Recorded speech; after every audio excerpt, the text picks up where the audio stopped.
జానపద కథల ఆధారంగా ఇప్పుడు వరంగల్గా పిలువబడే ప్రాంతంలో నివసించే ఒక కుటుంబానికి చెందిన 7 అక్కా చెల్లెళ్ళకి ముద్దుల తమ్ముడు లింగన్న.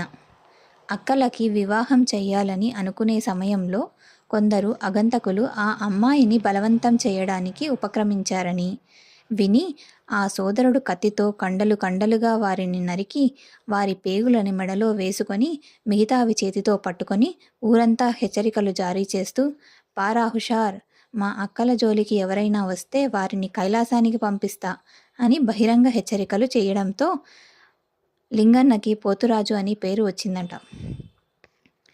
అందుకే నేటి కాలంలో పేగుల స్థానంలో పోతురాజులు కొరడాను పట్టుకుంటారు అని వినికిడి. అమ్మవారి ఉగ్రస్వరూపాన్ని కాస్త స్వాంతన కలిగించేలా పోతురాజు అమ్మను అక్క అని సంబోధిస్తూ గజ్జెలు కట్టి ఆడుతూ ఉంటే ఆ ఆదిపరాశక్తి ఆనందిస్తుందని విశ్వసిస్తారు ప్రజలు. కథ కనుక మీకు నచ్చినట్టయితే లైక్ చేయండి, షేర్ చేయండి, కామెంట్ చేయండి. మరిన్ని మంచి మంచి కథల కోసం నా ఛానల్ సబ్స్క్రైబ్ చేసి నన్ను ఎంకరేజ్ చేయండి. Thank you.